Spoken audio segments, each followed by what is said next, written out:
हाँ जी, नमस्कार, सुस्वागत। हम आ गए। आपका स्वागत अभिनंदन करती हूँ मैं डॉक्टर वायरा की।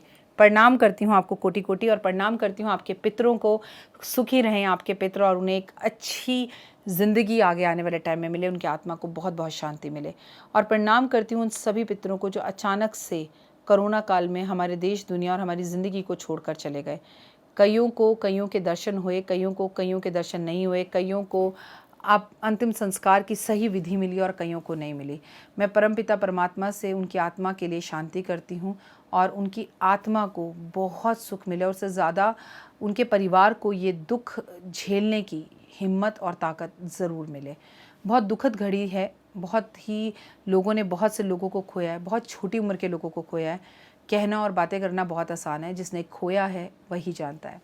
11 मई को अमावस है। अब जब हम अपनों को खो ही चुके हैं तो अमावस पर अपनों की छुट्टी होती है, वो हमारे घर के बाहर आते हैं।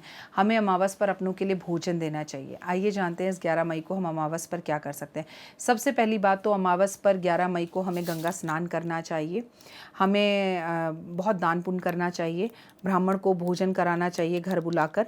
हमें अपनी सोच अच्छी रखनी चाहिए। जो लोग हमें छोड़कर चले गए हैं उनकी तस्वीरों पर हमें फूल अर्पण करने चाहिए। उनकी तस्वीरों को उतार कर उनके आगे दिया जलाना चाहिए, और घर में पोछा में नमक डालकर लगाना चाहिए। घर से आलतू फालतू सामान निकाल कर उसे बेच देना चाहिए।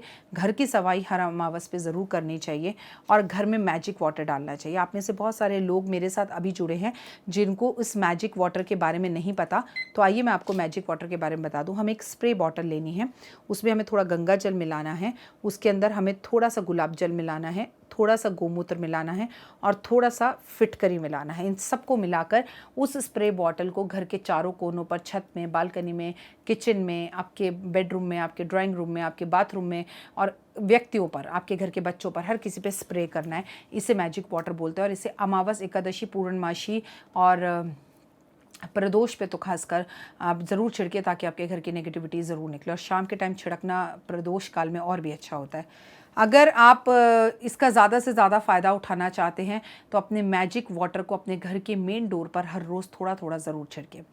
तिल का दान करना चाहिए। काले तिल, दूध और पानी शिवलिंग पर अर्पण करना चाहिए।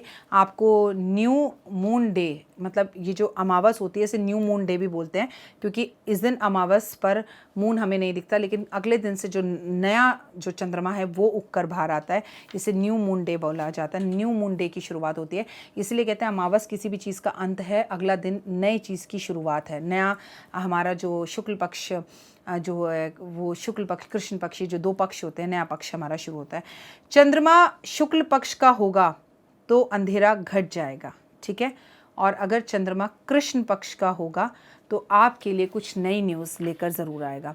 मन अगर बहुत ज़्यादा उदास आपका रहता है तो मैं आपको बता दूं, चांदी का चकोर आपको अपने गले में पहनना चाहिए। अमावस वाले दिन ब्राह्मण को घर बुलाना चाहिए। अमावस वाले दिन दान ज़रूर करना चाहिए। अमावस वाले दिन कुत्ते को, कौवे को, बिल्ली को और गाय को ज़रूर कुछ खिलाना चाहिए। आज काले कपड़े ज़रूर पहनने चाहिए, और काले कपड़ों का दान भी करना चाहिए। आज देखिए, कुछ लोग पर्टिकुलर ऐसे होंगे कुंडली में जिन्हें मैंने काले कपड़े पहनने के लिए मना किया होगा, तो वो ना पहने। और जिनका चंद्रमा पीड़ित है वो तो बिल्कुल ना पहने, क्योंकि वो और भी लो और डल फील करेंगे। आज जिनका भी पढ़ाई में मन नहीं लगता, पढ़ाई में लगता है कि मेरा मन डोल रहा है और पढ़ाई करने का दिल नहीं कर रहा, उन्हें केले के पेड़ पर हल्दी की एक गांठ बांध कर आनी चाहिए अमावस के अमावस। इससे उनकी पढ़ाई और गुरु ग्रह अच्छा होता है। पितरों का तर्पण करना चाहिए, और तुलसी के पौधे मंदिर में ज़रूर लगाने चाहिए। तो आपको मैं कह रही हूँ, केसर, चंदन और हल्दी का तिलक लगाना चाहिए आपको, और इसे एक डब्बी में बनाकर आप रख सकते हैं। रोज़ सुबह अपने माथे पर ये तिलक लगा सकते हैं, और इसको लगाने की शुरुआत अमावस पर करें। और अगर हर रोज़ नहीं लगा सकते कि हमारे ऑफिस में अलाउड नहीं है, तो कम से कम अमावस वाले दिन तो ज़रूर लगाएं। गीता के अध्याय अमावस पर करने चाहिए, या पंडित से करवाना चाहिए अपने घर में, और खासकर गीता के 7वें या 11वें अध्याय का पाठ करना बेहद उत्तम होगा। कर्मों पर बिलीव करना चाहिए। अमावस वाले दिन अपने घर में शाम को बहुत प्रकाश रखना चाहिए। अमावस वाले दिन आपको अपने घर के दक्षिण की तरफ दिया जरूर जलाना चाहिए, चाहे छत पर जाकर जलाएं, चाहे मेन डोर पर जलाएं, चाहे घर पर जलाएं, चाहे बालकनी में जलाएं। और ये दिया आपको सरसों के तेल में जलाना चाहिए। अमावस महीने में एक बार आती है, लेकिन आपके घर की सारी नेगेटिविटी को निकाल सकती है अगर आपकी सोच पॉजिटिव हो। अमावस पर ब्राह्मणों को घर बुलाकर भोजन किया जाता है, खुलकर दान दिया जाता है। अमावस पर लोग पानी की छबील तेल लगाते हैं, अमावस पे लोग खीर का दान करते हैं, अमावस पे लोग तमाम तरह की चीज़ें करते हैं, अपने कमाई में से कुछ ना कुछ चीज़ें ज़रूर निकालते हैं, गंगा स्नान करने जाते हैं, मंदिरों में ज़रूर जाते हैं। अमावस पे लोगों की सोच पॉजिटिव होती है, अमावस पर लोग ये सोचते हैं कि हमें कुछ नया करना चाहिए। और जब भी अमावस आए तो आपको हमेशा एक बात याद रखनी चाहिए कि अमावस दिवाली वाले दिन भी होती है, तो लक्ष्मी माँ की विशेष पूजा भी अमावस की रात पर की जा सकती है। अमावस का केवल मौत से लेना देना नहीं है, या यमराज से लेना देना नहीं है, या पितरों से लेना देना नहीं है, अपितु लक्ष्मी से लेना देना भी है। तो आइए जानते हैं कुछ लक्ष्मी के चमत्कारी उपाय।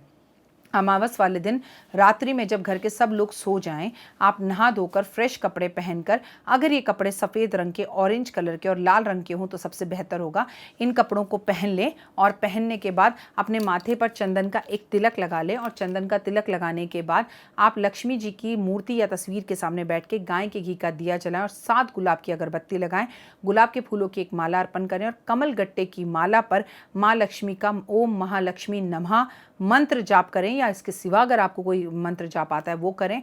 कनक धारा स्तोत्र पढ़ें, लक्ष्मी चालीसा पढ़ें, लक्ष्मी सहस्त्र नाम पढ़ें। और ऐसा जातक स्त्री या पुरुष हर अमावस पे रात को करना शुरू करें। मैं आपको ना रिटर्न में दे रही हूँ, रिटर्न में आप आइए कागज़ पेन लेके, मैं रिटर्न में दे रही हूँ। गरीब से गरीब आदमी भी करोड़पति बन जाएगा, अमीर बन जाएगा, उसकी लाइफ में कभी कोई दिक्कत परेशानी या प्रॉब्लम नहीं रहेगी। लेकिन कम से कम ये उपाय 1 साल तक करना होगा। मसलन आप इस उपाय को इस अमावस पर शुरू कर रहे हैं, मई की अमावस पर, तो अगले साल मई की अमावस पर इसका उद्यापन करिएगा। लेकिन 1 साल तक आपकी स्थितियाँ इतनी अच्छी हो जाएंगी, मुझे नहीं लगता आप उसके बाद इसका उद्यापन करेंगे, शायद उसके बाद आप ये उपाय पूरी ज़िंदगी करने वाले हैं। ये महालक्ष्मी का उपाय है, महालक्ष्मी को प्राप्त करने के लिए। तो इस जादुई उपाय को आप ज़रूर करें और इसके बारे में किसी को ना बताएं। पूरी बात अभी मेरी सुन लीजिए, ख़त्म नहीं हुई। लेकिन इस बीच में अगर ऐसा हो जाए कि आपको पीरियड्स हो जाएं तो आप ये उपाय नहीं कर सकते, और ये उपाय आप किसी और से भी नहीं करा सकते। तो इस उपाय को छोड़िएगा मत। आप नहाइएगा धोइएगा, पीरियड्स में भी मंदिर में मत बैठिएगा, मंदिर के बाहर सोफे पे बैठ के मानसिक पूजा कीजिएगा। अगर वो सब चीज़ें आपको याद हैं, कनक धारा स्रोत, लक्ष्मी चालीसा, तो कोई बात नहीं। अगर याद हैं तो मुंह से बोल दीजिए मन में अपने, और अगर याद नहीं है तो इन्हें सुन लीजिए, सुनने का भी उतना ही फल मिलेगा। दिया मत जलाइएगा, पर जहाँ आप सोफे पर बैठे हैं वहाँ अगरबत्ती ज़रूर जला लीजिएगा। ये उपाय अगर आप करते हैं तो बहुत ही ज़्यादा आपको फ़ायदा होगा। लेकिन ये उपाय तब करिएगा जब घर वाले ना पूछे रात को 12 बजे क्या कर रही है, मतलब क्योंकि जब घर वाले सोते हैं तो आजकल तो नॉर्मली 12 बज जाते हैं, कोई भी घर वाले 11, साढ़े 11, 12 बजे से पहले तो सोते ही नहीं हैं। तो फिर आपके लिए कोई प्रॉब्लम ना हो जाए, इसलिए मैं आपसे कह रही हूँ कि उपाय को तब कीजिएगा जब आपके घर वालों को इस उपाय को करने से कोई भी प्रॉब्लम ना हो।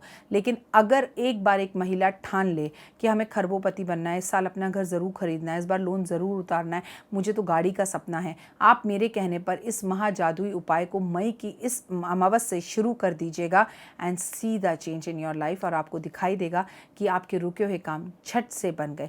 लेकिन उपाय करने के बाद गाना मत गाइएगा, मैं तो 2 बजे सोई थी, मैं तो उपाय कर रही थी, कानों कान किसी को घर में खबर ना हो। घंटी मत बजाइएगा, वैसे तो इसमें घंटी बजानी चाहिए, शंख बजाना चाहिए, और पूजा संपूर्ण होने के बाद घर में गंगा जल छिड़कना चाहिए। लेकिन देखिए, जैसे मैं और सुरेश जी हैं, अगर मैं ये उपाय करना चाहूँ तो मैं रात को कर सकती हूँ। मैं सीधा बोल दूँगी, सुनिए मैं कोई पूजा करूँगी, आप लोग सो जाइए, मुझे डिस्टर्ब मत करना। मेरे घर वाले नहीं पूछेंगे। लेकिन कहीं सास ससुर भी होते हैं, जेठानी देवरानी भी होती हैं, ये क्या करती है, क्या जादू टोने कर रही है, क्या कर रही है, क्यों कर रही है। और इस टाइम पे रात को अमावस पर माँ लक्ष्मी को बहुत सारी पीली सरसों अर्पण करने से ओए होए ज़बरदस्त वाला लाभ होता है। आपके काम जादुई रूप से बनने शुरू हो जाते हैं। अगर आप अमावस, ये ज़रूरी नहीं है कि आपको ये इसी अमावस से करना है, आप किसी भी अमावस से इस उपाय को उठाना शुरू कर लीजिए, उठा लीजिए, और 1 साल तक, 1 वर्ष तक लगातार इस उपाय को करिए and see the change in your life. फिलहाल दीजिए इजाज़त, अपना और अपनों का रखिएगा खास ध्यान। जय माता दी।